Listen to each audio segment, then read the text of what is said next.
So we're here with a Q&A. I have a couple of questions that were submitted to us from people on Instagram, and I'm going to go through them. So the first question that we got was about the economy and the crystal business. Where do I think it's going? Do I think that the economy is crashing? Do I think that the crystal business is crashing? What I think is that right now we have a tremendous amount of Chinese wholesalers, Indonesian wholesalers, Pakistani wholesalers, Indian wholesalers, all the different wholesalers that are trying to breach their way into the retail section of the United States. So right now, retailers are getting killed because of the foreign dealers. But you got to remember, we are the ones that supported those dealers, right? When they messaged you on Instagram and they were like, hey, I'll sell you some really cheap stuff. You engaged that and you did that and you bought the stuff and then you brought it over here and you started selling it and flooding the market with it. They're also selling to your client at the same time. So it becomes really difficult for any of us over here to do anything, especially, for me, I'm doing my own mining, manufacturing, and distribution. And one of the things that's really hard to do is actually navigate that because I'm trying to compete with the Chinese and the Indonesians and all the Pakistanis. And not only that, a lot of my clients who ran or still run retail businesses have either downsized significantly or have closed up their crystal shops altogether.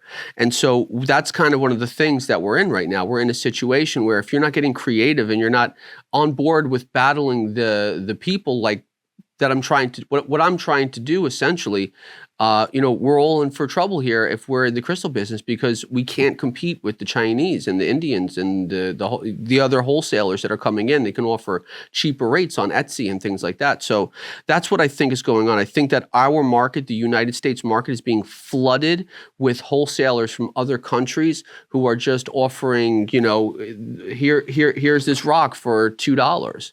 So I think that that's really part of what's going on here. Another question I've been asked frequently is, do I think the mines are running out? So yes, the mines are constantly running out. I've been saying this for 5 years. While the mines are not completely depleted across the board, we're definitely in a situation where sourcing is becoming exponentially harder. Especially for me, I've given up most of my mining contracts at this point, just because whatever's coming out of the mines is just the material is not great. So I used to be doing a lot more larger collection statement pieces. Now I'm really not. I kind of all I have left is really my backstock, which is a lot. Don't get me wrong. I have tons and tons and tons of backstock. But at the same time, I've stopped buying out the mines because the quality of what's coming out of the mine is much lower and the price is actually higher. So that's what's happening. The mines are becoming depleted gradually. Some of them already are. But not only that, the costs are skyrocketing and the material quality is going down. So that's more what it is. Someone was asking me why their business was stagnant. So one of the things that I'm seeing, and again, thank God a million times, if you're my client and you've stuck with me and you didn't go the route of China or India or whatever you wound up doing, sourcing, figuring out, allowing wholesalers to sell you stuff without really, figuring out the facts here, I think is why primarily most people are stagnant. I think the stagnancy is coming from, I don't know how to say this in the nicest way, but I think the stagnancy is coming from you backdooring the industry. And I think that this is an industry where if you're not doing things the right way, eventually you're not going to last. I just think that the industry has that pull and that push and that power to kick you out to some degree. And so a lot of people, when they started their businesses, they were killing it. And they were coming to me, they were sourcing all of their material. And again, I'm not saying that, I'm stating what I saw. People were coming to me and their businesses were going like this. I was educating them. I was helping them to grow their business. I was getting them clean material.